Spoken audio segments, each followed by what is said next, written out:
Good evening and welcome to this week's episode of Sunday Night Live, your favorite automotive show where we tackle the issues that affect our dealerships.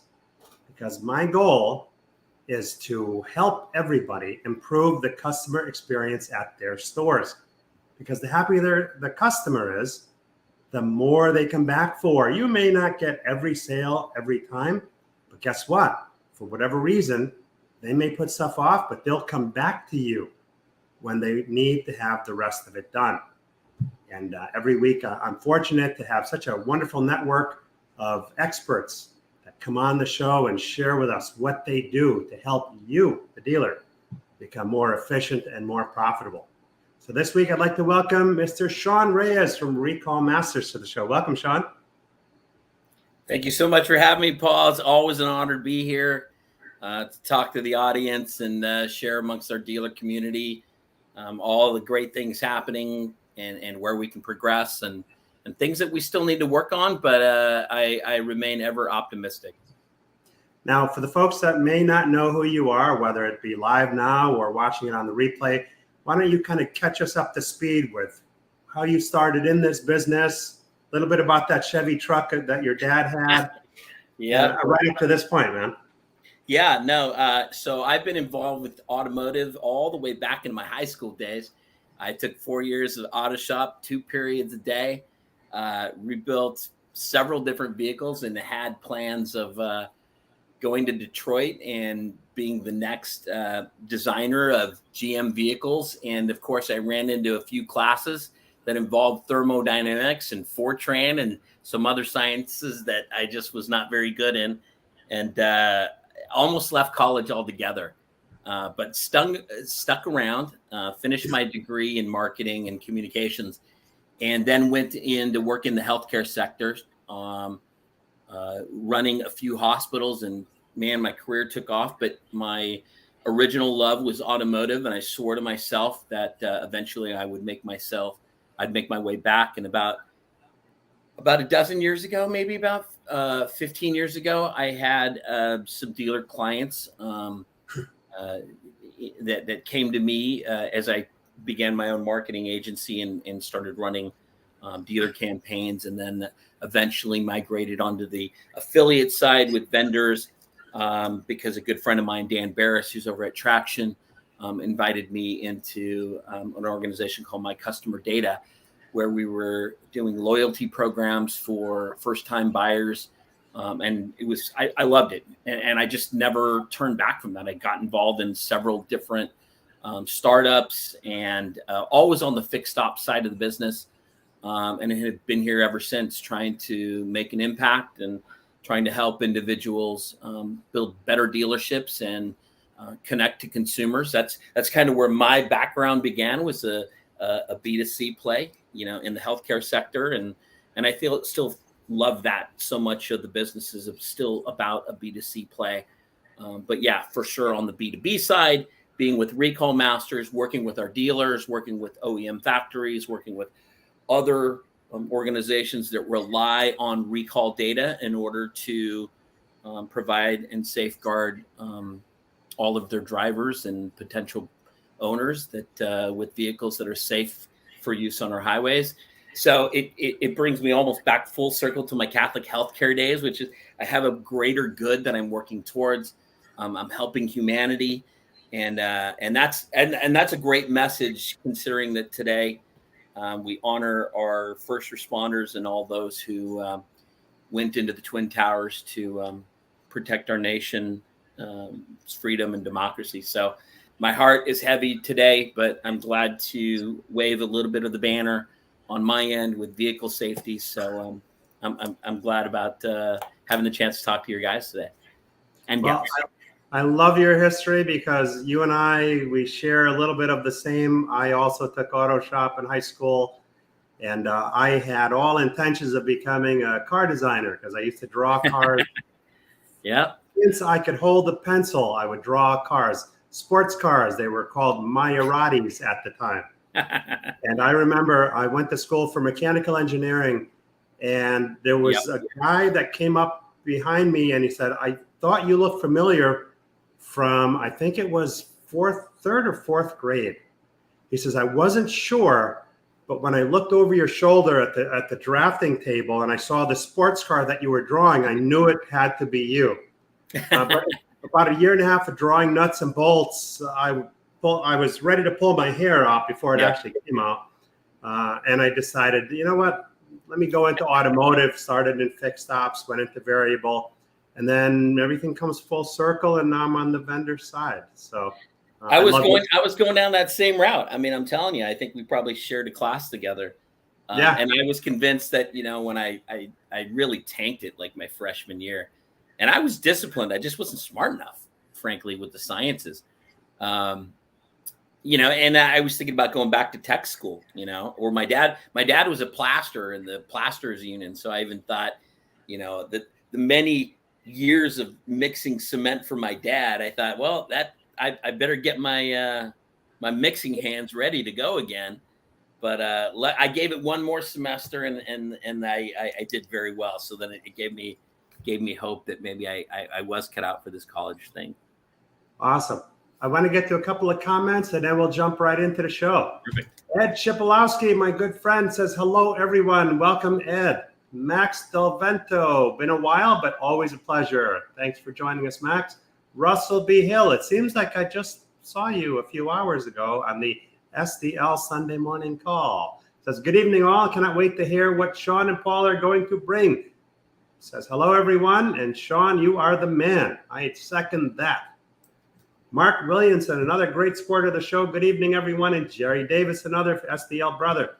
Great company. I used them while I was in Midland, Texas. I was sorry to hear they stopped us using them when I left that company. Paul, another great speaker and company to highlight. Kate Borowski, hello, Kate. You are on our list for the Brazilian dinner at Chicago. So looking forward to meeting you in person. Russell B. Hill, well, hello, Kate. And Marshall Sheldon, evening. All right, so there's a lot of changes in our business, and it seems that the changes happen faster than our business happens. That's just the reality of the way it's been for the so many decades I've been in it.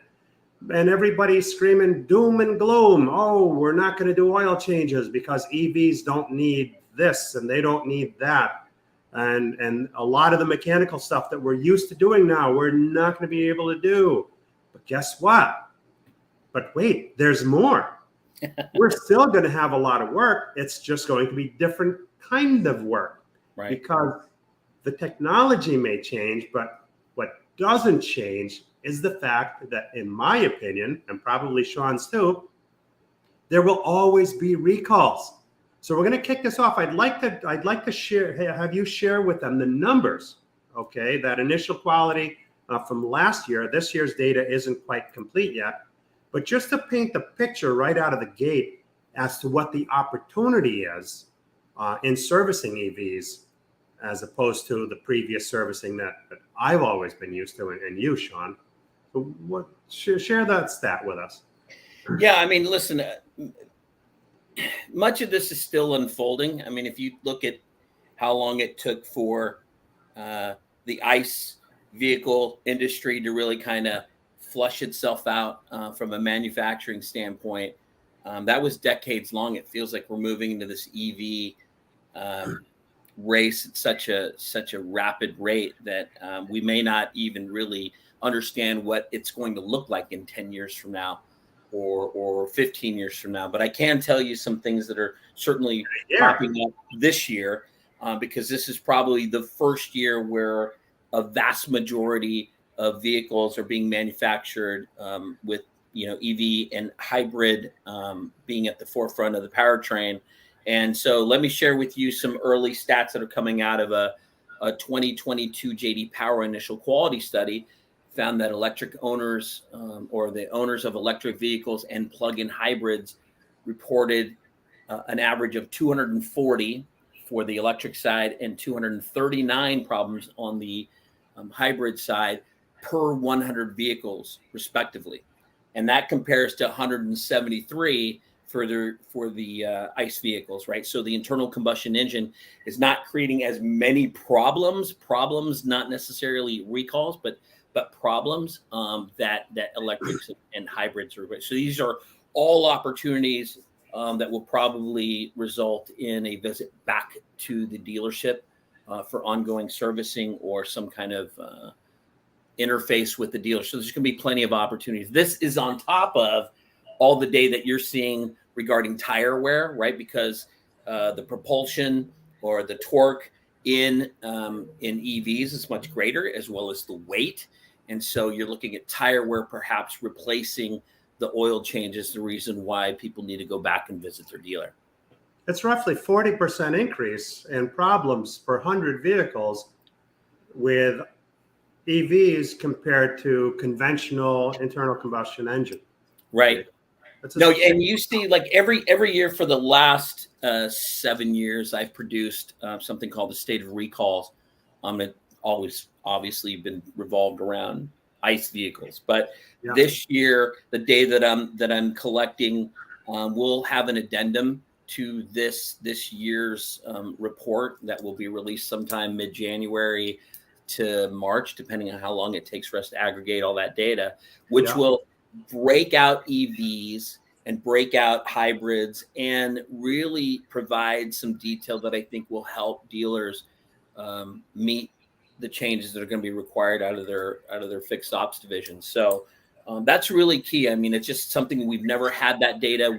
We've collecting that data, and really, I think for a long time now, this idea that EVs were headed around the corner, we always thought, well, there goes recalls, we're going to get this thing right. But what we're seeing thus far is the recalls are that much more, and the problems associated with EVs and with hybrids are going to require more interface between the owner and the dealership. And all of these problems, right, they start off as national problems, right? And we talk about recalls being and NHTSA being national agencies, but all the solutions are at the local level. That's where all the problems are. All the vehicle owners are there. All the vehicles are there.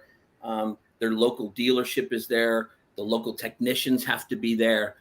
So all of these start off as bigger national problems, but the solutions are all at the local level. And that really signals how we got in the business to begin with. We didn't get into recalls because everything was perfect. We knew that things were broken down, and we traced it back to that last mile that the average consumer then has to interface to take this recall notice and convert it into some kind of recall compliance action, right? Going to a local dealership to having that recall repaired. So we knew it's all about that last mile, and that will continue to be the case. And, back in the day, I have fond memories of replacing the Bendix drive on a starter motor or brushes in the starter or in an alternator. Now, nobody does that. I bet you there's a lot of techs that don't even know what that is, much less how to do it. Yeah, both on, both off. Yeah. I mean, think about the technology for a moment. Everything is computer driven, right? You can buy a brand new computer today, and you can go on any tech website and you can buy a replacement motherboard or processor for this brand new computer that you just bought. Why? Because they fail, right? When you think about it, the computer that's in your office or in your home, it operates between a certain temperature range, right? And even in that temperature range, there are problems that happen. Now you take this computer, and in the dead of winter, depending where you are, if you could be in Chicago, it could be 20 degrees below zero. That computer's sitting out in your car in the parking lot. Or you can be in Arizona in the summertime where it's 115 in the shade. Right. That computer. No, you and I come from a generation where our appliances were like pieces of furniture, right? There was a guy called the TV repairman who came over to repair your TV. Yeah. Now we just take that stuff and wait for the electronics recycling day and just chuck it in the trash. And that's easy to do when TV sets are $300 at Walmart. But what are you going to do with a $60,000, $70,000 vehicle that is, has all these electronic components? You're going to have to get it serviced. And I know it's attractive for the factories to look at Tesla's stock price and say, well, we want to follow that thing. But the reality is, I think It's still a very early tale for Tesla. If you look at, I'm just looking at since inception, Tesla's produced about 2 million vehicles, right? And that take that and compare that to what the average OEM manufactures on a yearly basis, right? So I think this year, 2022 will be a big year for Tesla as that now begin to forecast 1.4 million vehicles in a single year. And I think they're already getting a taste of it, as I think 100% of all Teslas at some point faced a recall this year. So, what happens when you purchase a Tesla and you have to go 2 states over to buy it because your state doesn't allow a direct to consumer model? You probably aren't going to repair that recall. And there's going to be huge implications for NHTSA and some of these states that are not trying to work through some of those issues with each one of the manufacturers. I think it's too easy to just say, well, the direct to consumer model gets the middleman out of the way. Well, yeah, but what happens when there's a problem? There's a recall. What happens when components need to be swapped out? Like, you still need that servicing at a very local level. And we see this all the time, Paul. Like, when it comes to recall and recall compliance, right? I can go into any market and say, okay, wow, how many Toyota dealers do I need for like a metro like Austin, Texas?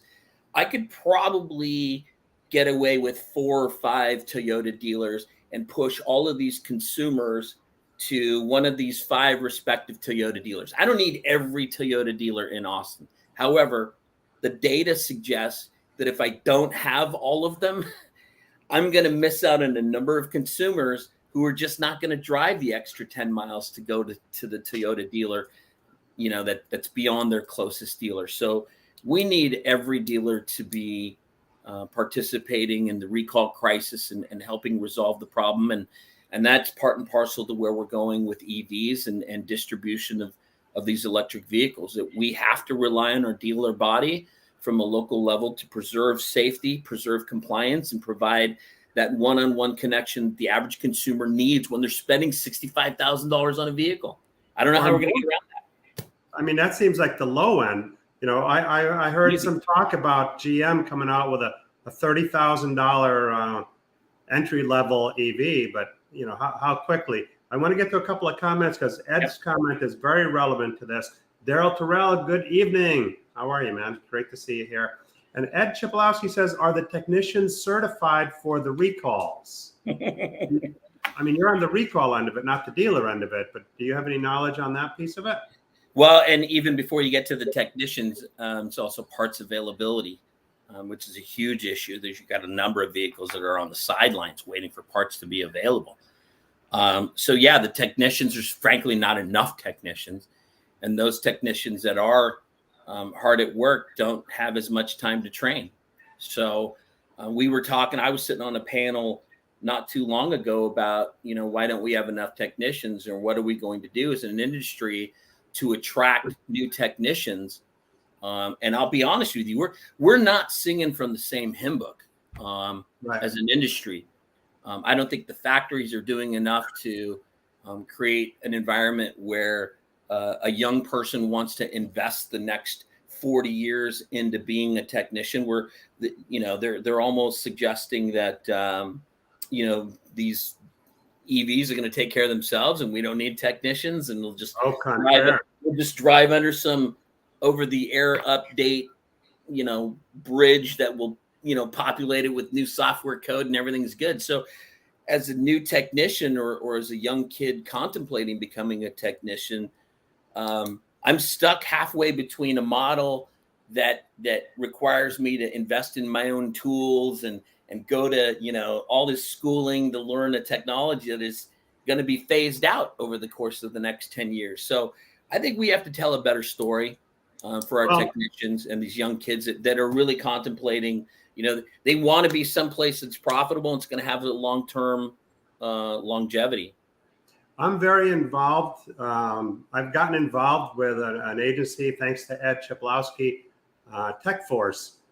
And, they're doing some incredible things to help the dealer and the dealer body to address just that. I put an article out recently, 7 basic steps that dealers can take. So I think the problem with that is it goes beyond just the technician determining where to spend his or her money, because it doesn't seem, and I have conversations, I can tell you I had a conversation last week with a dealer that in asking the basic questions on what they're doing to help themselves, not getting the correct answers or getting the answers that I need to get in order to see that they're fully on board. So that's a twofold problem. It's yes, there's not enough people coming into it, but we are largely responsible for that as a dealer body, because we're not engaging the schools and we're not painting the pictures for them to even want to get involved with that.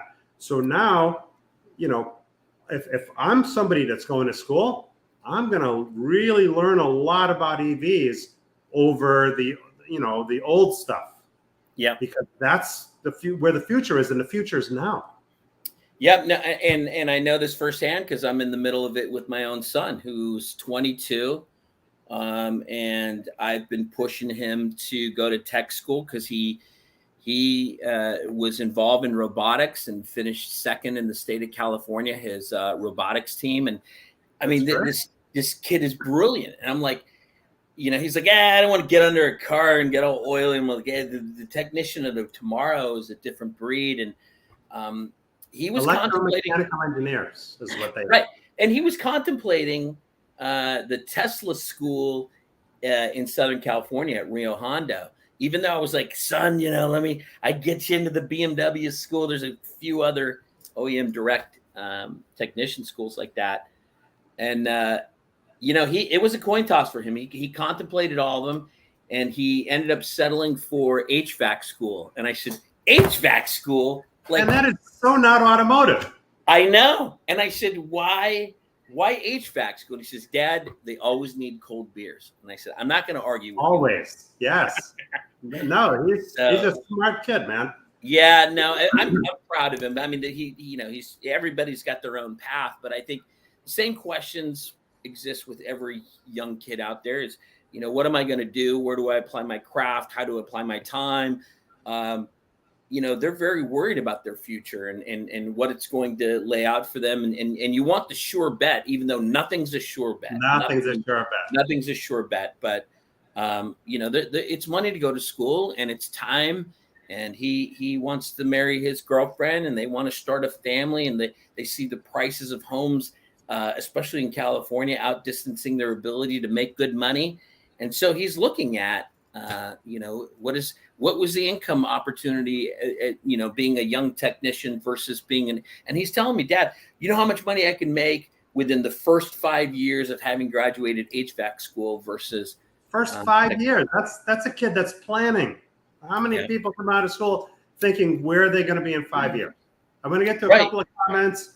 Marshall Sheldon says, I've heard horror stories of getting a Tesla repaired. I don't know any firsthand, but I have heard some chatter that's not necessarily conducive to a happy ownership.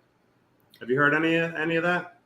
Well, I mean, all you have to do is take a look at the used cars lots. I mean, this year is probably the first year I'd ever seen a Tesla sitting on a used car lot at an independent. So I think the fascination, I mean, it's died down for certain. I think, a good percentage of Tesla owners are just loyal brand advocates, and they'll take the ride with Elon Musk all the way into the sunset or over the cliff, wherever it is that they're headed.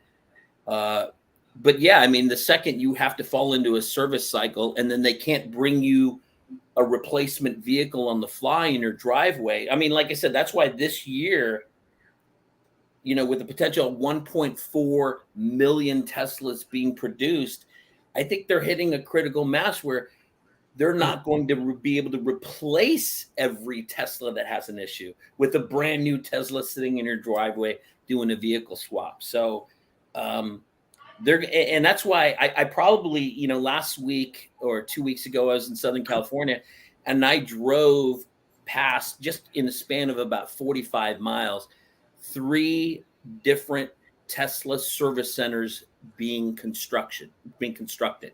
I mean, so I think this model of, direct to consumer is still going to require local servicing. So, No question. I think the model's still being flushed out, but without a doubt, I think that they're also recognizing that you cannot service whole populations of people with a small little remote, mobile driving force that's going to take a Tesla out to them and pick up the bad one and bring it back. Not going to happen. Somebody's got to pay for that. Exactly. Want to get to a couple of comments? LinkedIn user, got to be my friend Lamont, says, EV, as we push the window forward, there will be problems for all manufacturers.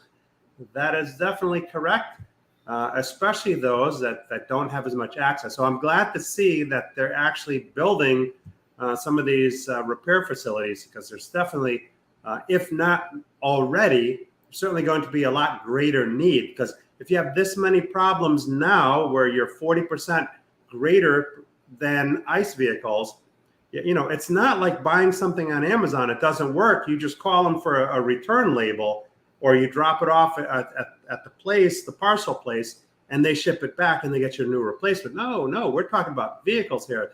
You need to go to work in the morning, or you need to go here or there, or you have something scheduled. You don't have that luxury. So that infrastructure of repairs is definitely going to have to be stepped up. And Marshall, and I think the factory at the end of the day, Paul, still values the dealership. So there's a couple of factories where maybe that might be in question. But I think at the end of the day, you're going to find that most factories are going to stick to their dealer body, their loyal dealer body. And that is, I could say it's two things that really drive that. One is part sales.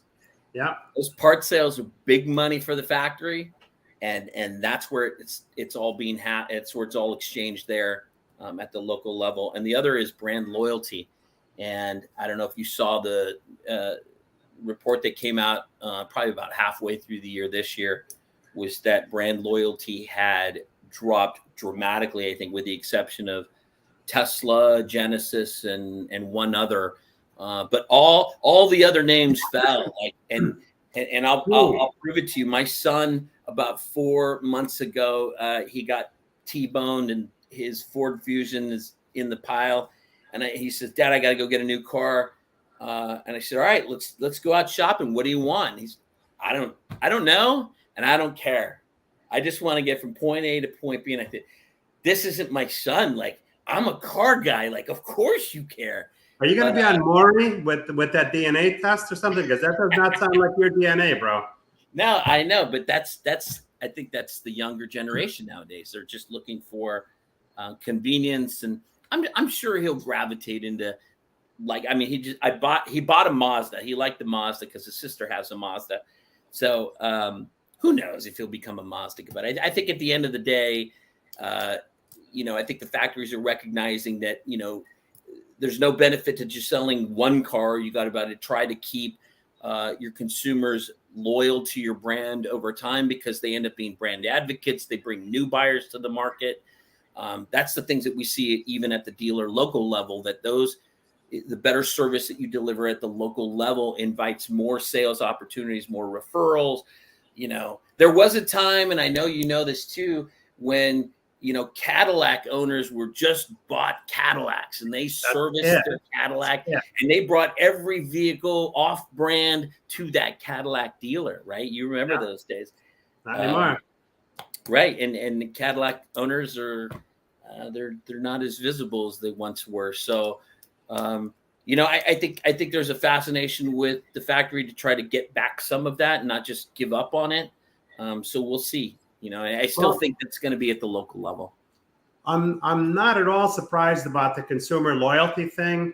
We're our own worst enemies, and I say we collectively as a dealer body, because it's a very interesting problem we have here. We have an opportunity and a problem. An opportunity we're taking full advantage of, but a problem that we're magnifying. Okay. Right. Yes, the opportunity is there to score big time, right? But me, having gone through this process most recently, unexpectedly, I might add, I wasn't expecting for 3 out of my 4 airbags to deploy when that car stopped suddenly in front of me, and I happened to be not paying as much attention as I should have, necessitated purchasing another vehicle. And, you know, I had been loyal. I'm brand loyal for one, and I'm dealer loyal for another. But when I went to my dealer, okay, I'm sorry, but I'm not looking to get bent over when I'm coming to you, and I'm responsible for at least that I know of 10 car deals in 10 years. Now, that's not the average customer, I don't think. So I'm expecting something better. I'm not expecting, hey, this is our opportunity, take it or leave it. Oh, okay. So now you take this big customer loyalty cord and you get a big pair of, what are those things called? The cut chains? What are those things called? The nunchucks? The bolt cutters. So I put a pair of bolt cutters to my loyalty cable. All right. Well, guess what? I found a dealer that saw a big picture and valued my business. So the customer loyalty thing, we are our own worst enemies. Yes, we pound our chest when we score, but at what cost? Right. You lose a customer that's been a loyal customer for 10 years, plus the next 10 years, right? So I want to get a couple of comments. Let's see here. Marshall Sheldon says, I've blocked out time on my schedule for specific training times, 3 hours per week. God bless you, man. I wish we had more, but that's what I'm doing currently. You know what? That's a huge commitment. I just finished some schooling myself. I took a year's course that was accelerated to 6 months. And so I can definitely appreciate setting time aside. He says, I wish there could be more, but we are pushing 50 hours of work time in a week. So yeah, no, I mean, that's great. Craig Tomasic says, I always love the argument that EVs will require less repairs. There's still cars made of plastic and metal. They have bodies that will need collision repairs, electronics that will need repairs, HVAC systems, cooling systems, steering and suspension, mechanical systems that turn wheels. We will be plenty busy for a long time, which brings me to the next. Let me just get a couple more, but I want to go back to the opportunity thing. Ed Chipolowski says, Craig, absolutely agree. And Craig says, Marshall Sheldon, it's been over a year since I've had any training. I'm swamped. Wow. Marshall says, Craig, it's a struggle, but I owe the time to the apprentice. He says, not to mention the options are too similar now between a Chevy, a GMC, and a Caddy. Now you're paying for the name. It used to be more of the luxury and options. Hey, Joe Chambers, my SDL brother, says, hey, everyone. Russell B. Hill says, I heard the same. So going back to that opportunity, tell me about tires and EVs. Yeah, well, you know, I think it's no secret that EVs burn through tires at a rapid rate. It's not only the weight of these batteries, but also the torque, the initial torque, and the vehicles chews up these tires pretty quickly. In fact, we were talking about this earlier, that this whole game plan is, are EVs really better for the environment, right? When you talk about what it takes to mine some of these rare earth materials and those, over the course, you know, fossil fuel burning tractors that have to go and do all that digging. So I've done quite a bit of research on this because I'm genuinely interested myself in how this all plays out. And there, you know, the one thing I will say is, at first glance, right, you looking at the data, you're backwards on an EV. There's more carbons that are emitted in the manufacturing production of an EV vehicle at day one. It doesn't really end up being the carbon positive until you get around to 45,000 miles, depending on where you live and how electricity is manufactured in your neck of the woods. Now, I want to stop you there 1 second. I just want the people either watching now or on the replay to understand we are apolitical on this show. This is based on simple data. Right. Right. Just simple data. Simple data. And so at about 45,000 miles, is where the break even, where the carbon emissions then are truly zero and offset by electricity and how your versus the ICE vehicles, which are continuing to need fossil fuel burning fuel in order to gain production. Yeah. But the one thing that 45,000 hadn't right, so the That's one like thing 3 that years. hadn't been factored in there was the emissions generated from tire wear, and this is relatively new to the scientific world.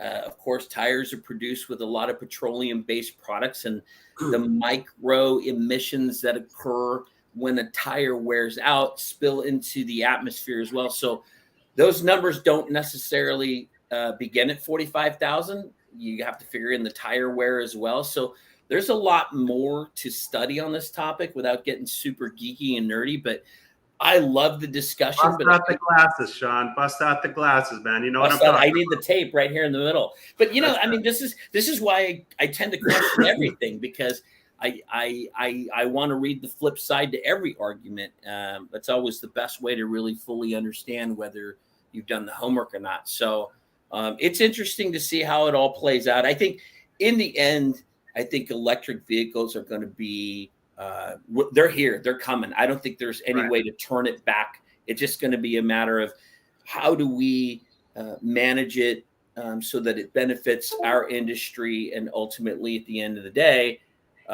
doesn't compromise consumer and driver safety. And that's kind of my neck of the woods. But I still see the numbers of recalls associated with software and electronics and batteries being so high that it's really going to not be an issue for dealers to go and find revenue opportunities. Certainly warranty revenue on the rise as well for the last 3 years, for the next 4 years. Talk to a guy like Jim Roach. He'll show you all the data of what's going to happen over the course of the next 4 years. As these vehicles come to the market, there are more warranty dollars available. So whatever might happen with a recession or a depression or whatever whatever you want to call it, maybe it never even happens. CP revenue seems to be sliding a little bit, but it's heavy right now because the vehicles are older, right? And they're out of warranty and the consumer has nowhere else to go other than to service that vehicle again with cash out of pocket. So one thing that I think dealers can do right now is to really use recalls as a means to reinvite these consumers back to the dealership to experience a heightened level of service at no expense to them, right? This is no money out of the consumer's pocket. And you can convert a guy like my brother who will never service at the dealership, and he'll swear he'll never service at the dealership, but then he gets a recall and he has to go to the dealership. And unfortunately, the last 2 times he did that, he didn't get the best experience. So he's still saying, I'll never service at the dealership. But I want to invite dealers to this is an opportunity to re-engage those consumers and show them a heightened service level experience. Even creating, a fast lane, express lane for recalls and pre-checking them in and making sure that you're super attentive to them and not looking for opportunities to upsell them on anything that you don't have clear data to demonstrate that is necessary. And of course, I think most dealers understand that older vehicles need more work, and most consumers realize that as well. So we just want to be upfront with them, and we want to have these conversations with them. But utilizing data and things like video, like a video MPI, I think is really key. You want to show the consumer that this is not about me making more money as a dealer. It's about helping you protect your asset as a consumer. Earning the trust. All right. Right.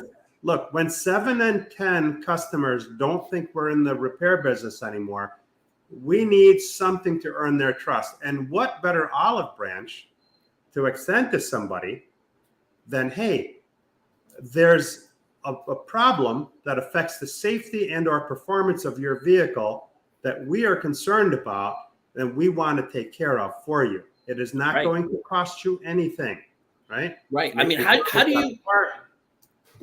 do you win a customer's loyalty if you weren't there for them at their moment of need to take care of a recall, which could threaten the lives of everybody in that vehicle. Like right now, I don't know if you knew this, but we did an integration with Reynolds and Reynolds, and now every Reynolds and Reynolds client who ups for the recall management platform, they get to see that, so that recall data is integrated directly in their platform. And what that does is it secures that recall is going to be repaired or addressed in the service lane immediately. And every dealer will swear to me, and they'll swear to you, that they don't miss a recall. Right now, we track anywhere between 2 to 8% of all vehicles that come in through the service lane have an open recall that is never addressed with the consumer. And I'm telling you, that's a big number. It's a huge number. Not only is that liability for your dealership, but it also is really a message to the consumer that you don't really care about my safety. And that is probably one of the number one reasons that consumers want to buy from a dealership. They feel like the value is there, and they're protecting their asset, and they're buying a vehicle that is gone through some kind of certified pre-owned process, and safety is at the top of that board. But if you aren't going to take care of me when I come through the service drive, then I'm not sure you're really attentive to my needs. So let me ask you a question then. Is that, are we talking about kind of the first party, or are we talking about a vehicle that's changed hands maybe once or twice, that the dealer really has no connection to that new owner that's 2 or 3 generations later? Is that part of that 8%, or is it not broken down? That's every vehicle on brand that appears in the service drive. So a percentage could be people they are not able to reach out to because they don't need to reach out to them. These people are pulling into their service drive, Paul. They're already there. No, what I'm saying is they're pulling in because nobody reached out to them, because potentially they can't reach out to them if they don't have their information. Of course. Now we don't need to go deep dive into NHTSA data and how NHTSA get. That's why I tell, look, I'll be the first to say, every dealer, one of the first objections they throw in my face is, we get all this NHTSA data for free. Why do I need to go to Recall Masters to get all this? And there's a couple reasons for that. It's number one, you won't be able to find the original owner. You think that the NHTSA mandate doesn't require the factory to reach out to anybody but the original owner. So what happens to those 2nd, 3rd, 4th generation owners? Those people who don't even realize that they've got a recall, right? But they're still driving that car.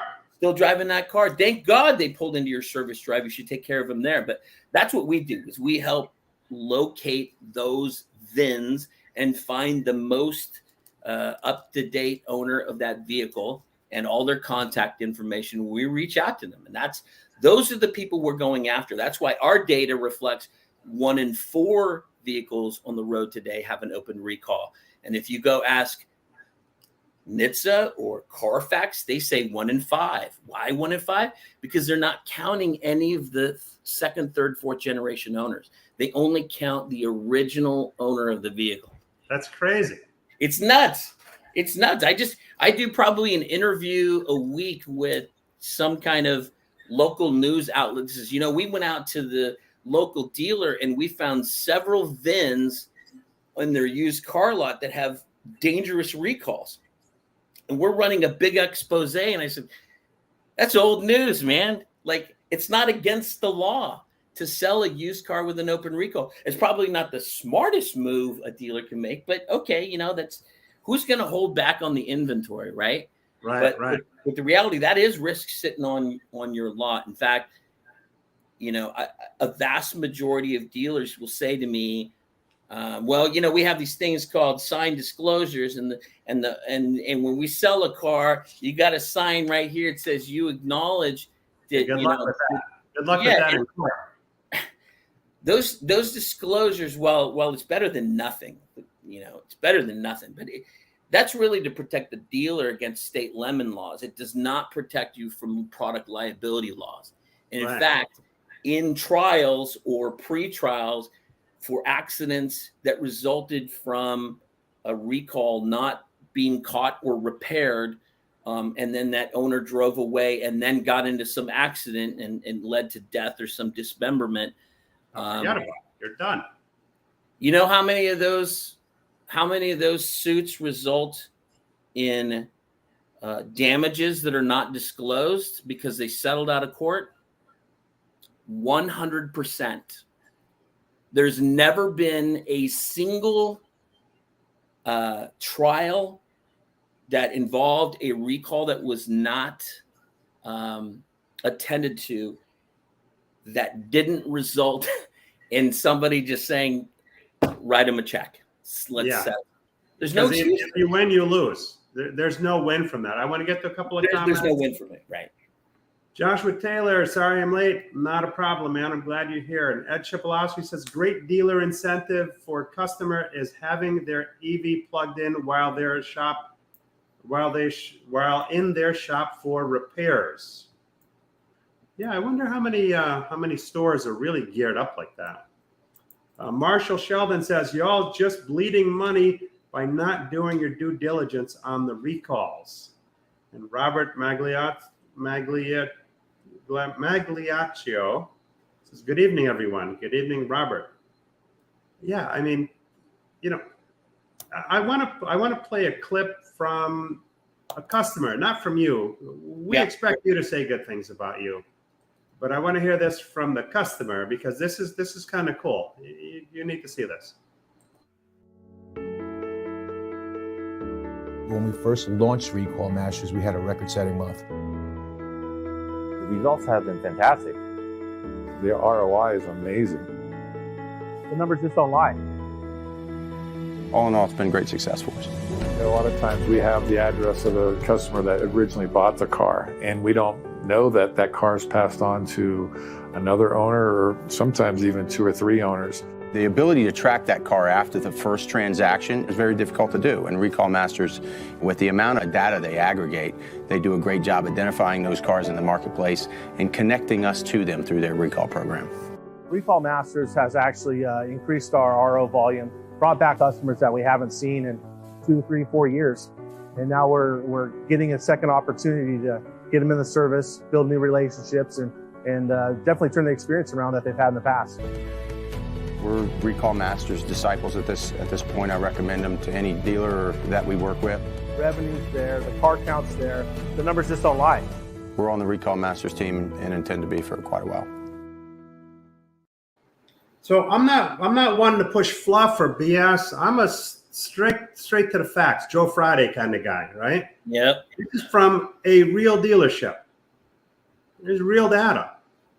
No, and I mean, the one thing that I think, we've been around. I think we're headed into our 8th year already. When we first got going, we just did the data. We did the data with technology, and it's what dealers wanted to buy. They were just trying to keep costs down, and figured, all right, well, let's just take what the factory's doing, but let's supplement it with these guys from Recall Masters.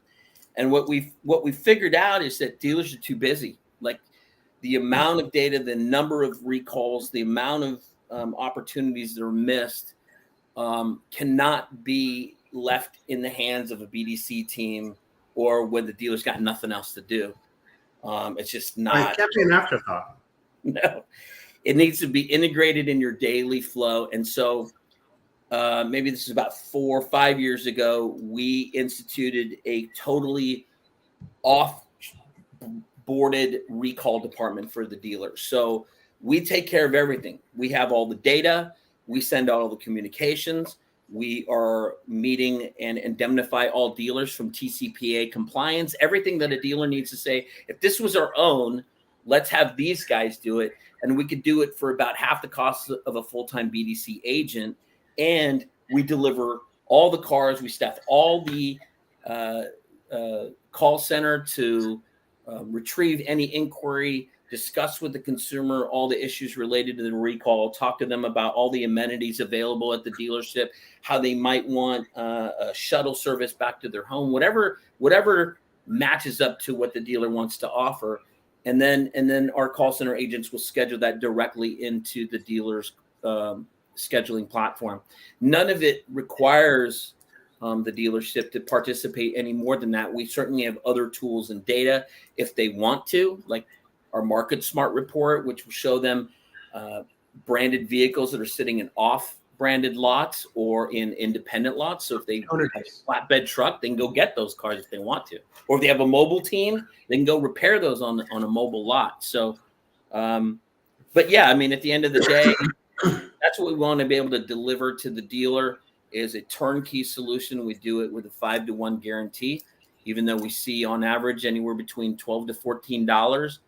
For every dollar you give me, I'm going to give you 12 to 14 back, depending on the brand. So every brand's a little bit different.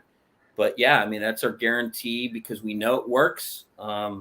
We know that consumers are desperate to connect to a dealer to resolve these issues. In fact, we have a whole consumer division that's consumer direct, and we don't want to redirect to your competitor, but we will help consumers understand what's available to them in their local service areas so they can attend to the recall. And we do that for free. We do that as a mission and as a service to the community at large.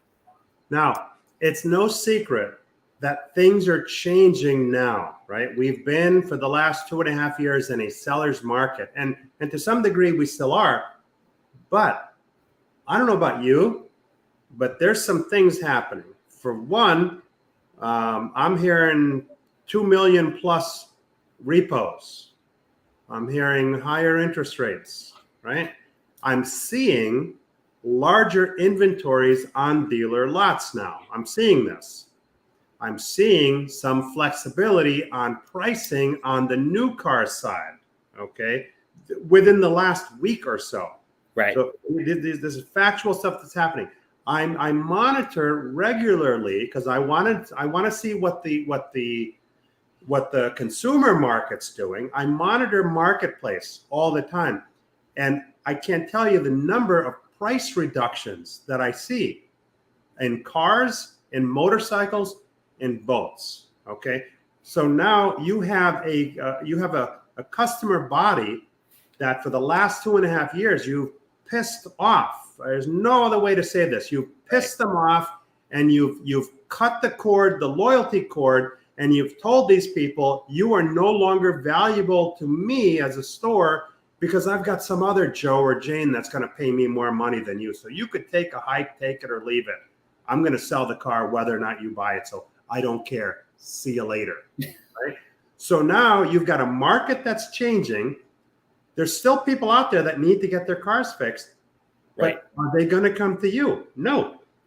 So I see this as an opportunity to kind of go crawling back to them, asking for forgiveness, if you will, to get another crack at, another shot at the apple, or maybe you just abandon them altogether and realize that now you've got to go after somebody else's customer because you've already done too much damage to yours. And I want to say hi to Ryan Hamilton. It says, hi, folks. Hey, thanks for tuning in. I appreciate it.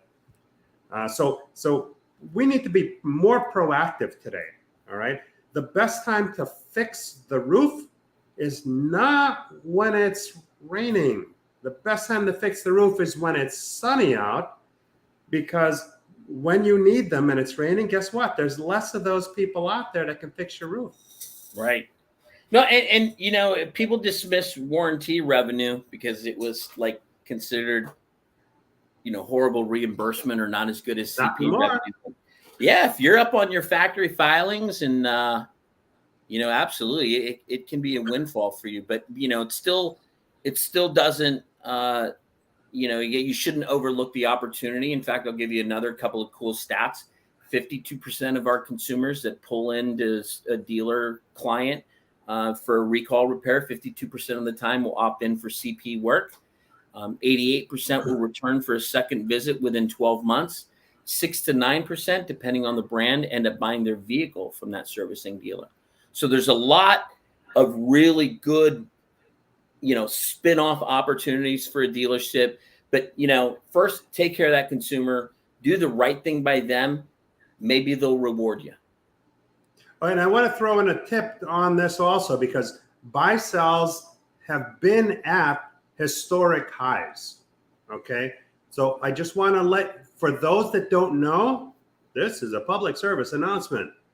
When there's a buy sell, you go back to standard reimbursement rates. Okay. So the store that owned the franchise before you did, they may be up here, but guess what? The minute they hand you the key, that reimbursement drops back down here. So you need to refile for that. I think it's BS myself, but it's a fact. I didn't create it. So that's just a tip. So if you purchased a store recently, don't wait for a year later to find out, hey, what happened to our warranty? Right. Proactively go after it. There's plenty of companies out there today that do that. Yeah. There's no going to sleep in this industry. That's for sure. No. I mean, things have changed so much. Oh, we got a couple of comments. Joshua says, Marshall Sheldon, preach it. Eric says, very true, Paul. Market prices are changing. We must stay ahead. It's incredible what I've seen in just the last week. I've actually seen some dealers advertise below MSRP. Can you believe that?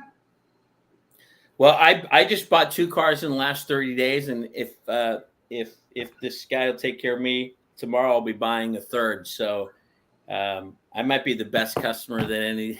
I'm buying cars left and right because people in my family seem to not take care of theirs. So then I gotta come in to help them. Well, my new car should be in within the next 2 weeks, and I love it. Once I have the title in hand, I'm going to be the biggest advocate, because this store, they treated me with respect. They treated me like a valued customer, and I've never done business with them before. Never. Yeah, and I'm telling you, like, you didn't buy electric, right? I'm going to just take it. No. And you didn't buy a hybrid. Not ready for that yet. Nope. Right. And neither am I. I know a lot of consumers are. But if that's all you've got on the lot, you better exude confidence when you're selling them that car, and you better walk them through all the little nuances of what that ownership means. I mean, that's how you build confidence in somebody then spending that money to purchase that vehicle. So, that's where even our own sales staff needs to be up to speed on EVs. So it's interesting. Yeah, I mean, there's huge opportunity, and I don't think that they're trying to push this EV thing down our throats faster than I think consumers and the market are ready for. I don't think that I've been in this business a long time. You've been in it a long time. We don't turn on a dime in this business. We just don't. I'm sorry, but what we don't. The types of changes that we're going to need to make don't happen at the snap of a finger. 20% of the Cadillac dealers took the buyout rather than invest in their stores for EVs. Now GM has extended that offer to their Buick dealerships. It's going to be interesting to see what percentage of the Buick dealerships take the buyout, right? And from there, where does it go? Well, it's easy to throw out all these Band-Aids when you don't got any vehicles, in production. So wait until lots are full again, and we go back to the days where you're sitting on lots of inventory. It's going to really be hard for them to kind of posture that way. I think things will shift back a little bit, but maybe we just got to be patient and let it happen. The 2 biggest complaints I would hear from dealers on a regular basis, BC, before COVID, was 1, inventory costs, carrying costs are choking us. And 2, there's not enough people coming through the door. How do we get more people through the door? And that's really, the second part of that is really a very simple one. You just create the best ownership experience for your customers and treat them with respect, and don't forget about them in their time of need. Hey, I had no intention of buying a new car, 0, until my car got totaled unexpectedly, right? So now it's my hour of need. Your next buyer's in that service drive. You just don't know. Yeah. They've been there. They've always been there. right? The customer is 5 times more likely to buy their new car from you or their next car from you if they've completed the service cycle with your store. And that's a very easy thing to fix. So, it's 9:01 already. The show, it comes and goes so fast. Hour seems like a long time, but it really isn't. Love it, man. Thank you again, Paul. Sean, I appreciate you coming on here, sharing with the audience, the ones that are watching it live and the ones that will watch it on the replay. Now, if you guys and gals are like me or like most of us, you always remember what you forgot to ask when you had the opportunity to do so. I wish I asked that question. I've tagged Sean in this show or in this post. So if you're not connected with him, send out a connection request, have a conversation. Typically, 2 things come of a conversation. Either one, you've validated that you've got all the bases covered and you're on the right track, and it always feels good to get validation that you're doing stuff right.